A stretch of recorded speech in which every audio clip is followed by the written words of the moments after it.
Fala galera, beleza? Meu nome é Daniel, canal YouTube de Anime, e vamos falar deste episódio número 16 de Dr. Stone, onde a gente tem, enfim, a revelação, né, do passado, do que aconteceu, ou pelo menos parte do que aconteceu. A gente sabe o que aconteceu com o pai do Senku, pelo menos, mas você só vai ver isso depois de deixar seu like, se inscrever no canal, apertar o sininho para receber novas notificações e esperar a vinheta passar.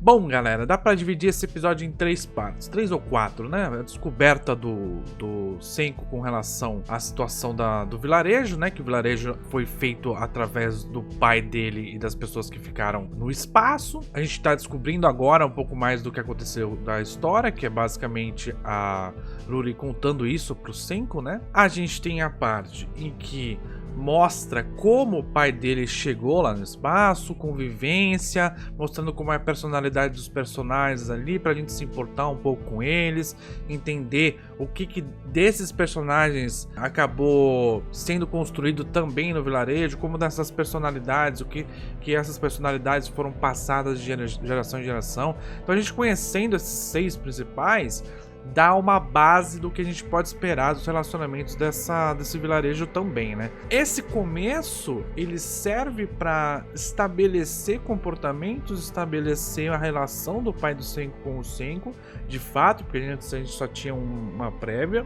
Eles fazem um mistério que eu não sei porquê no começo com relação ao rosto do pai do Senku, para depois revelar o rosto do pai do Senku. Não entendi o porquê disso, mas isso acontece. Então tá certo, né? Então tá bom. Tem um mistério e ele não é um mistério. É só não tem a cara dele no começo, agora tem. Mostra como o Senku foi importante pro pai do Senku poder ir pro espaço. É um sonho do pai do Senku, do Byakuya, não vou falar pai do Senku toda hora. O Byakuya vai, enfim, depois de muito treinamento, depois de ele perceber até a vontade do próprio filho com relação a ele ir pro espaço, ele consegue a vaga de astronauta e vai para o espaço, e lá eles começam a interagir. Tem a loirinha, que é uma cantora famosa, e ela canta, e essa parte da cantoria dela eu vou falar um pouco já. Então essa primeira parte é muito para estabelecer o relacionamento que o Senku tinha com o pai, enquanto mesmo eles sendo próximos, havia uma certa distância, eles mantinham uma certa distância, né? Tanto é que o pai do Senku fala que ele não deve estar preocupado com ele, deve estar preocupado com as pesquisas, e mostra o Senku pesquisando já a questão dos pássaros que estão virando pedras, né? As andorinhas. As andorinhas voaram. É, música velha. E aí, para isso e foca na interação dos personagens, como eu estava falando. A interação dos personagens dentro dessa estação espacial. Você tem ali a menininha do cabelinho trançado, a menininha do cabelo curto, com olho roxo. Você percebe que cada um ali tem a cor de olho, né? E a predominância de loiros, né? Tem 4 loiros, uma morena e um cara de cabelo branco. Por quê, né? Bom, isso fez que a grande maioria das pessoas ficassem loiras no vilarejo também, né? Aí tem o momento Disney que é um momento Disney. Vocês querem falar outra coisa que não seja ela cantou como se fosse uma cantora da Disney? É uma música da Disney. Se você pegar essa música de Dr. Stone e botar num desenho da Disney, num Aladdin, num Bela e a Fera, qualquer outro aí, essa música encaixa perfeitamente. É uma música feita pra ocidental, música muito boa por sinal, muito legal, cantada muito bem e 100% Disney. Talvez para uma identificação, talvez uma coisa, validar que essa loirinha, ela é uma estrangeira.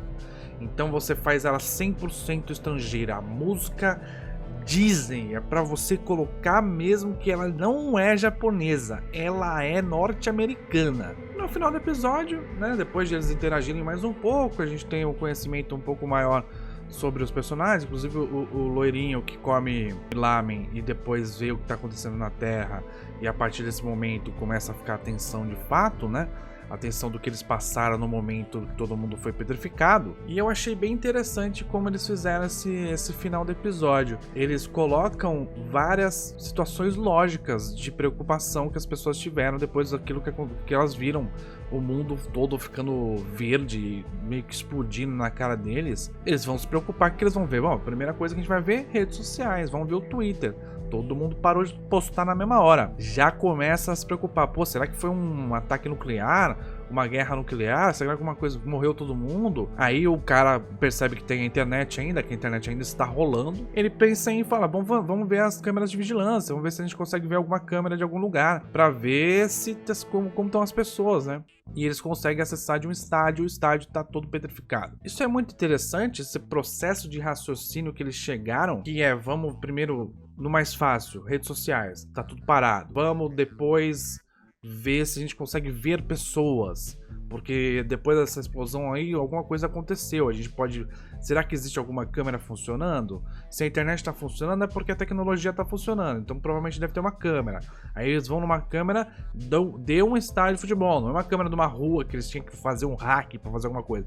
Não, é uma câmera de uma live de futebol ou beisebol, saca? Uma live que você pode acessar a qualquer momento. Eu gostei desse raciocínio, eu gostei de como eles fizeram essa parte final, uma parte final bem lógica, se fosse uma situação real. E o Byakuya, enfim, depois de ser brincalhão um episódio inteiro, praticamente, ele enfim toma uma atitude séria, de que eles vão salvar esses 7 bilhões de pessoas, dada a situação, que não adianta ficar esperando ninguém. Eles já viram que a situação tá complicada na Terra, e por mais que haja sobreviventes, eles são sobreviventes também, então eles têm que ajudar as pessoas, eles não podem ficar parados ali esperando alguém que tá na Terra ajudá-los porque eles são sobreviventes. É o contrário, tem 7 milhões de pessoas, eles têm que fazer alguma coisa para que isso volte ao normal. As pessoas foram petrificadas, então o Byakuya pensa nisso e a partir do próximo episódio a gente vai ver essa situação. Coisas a elogiar nesse episódio: a animação, como sempre, a direção foi muito boa, ela dividiu muito bem as partes, eu acho que ela conseguiu contar as histórias que ela queria contar, da maneira que ela quis contar, no tempo certo.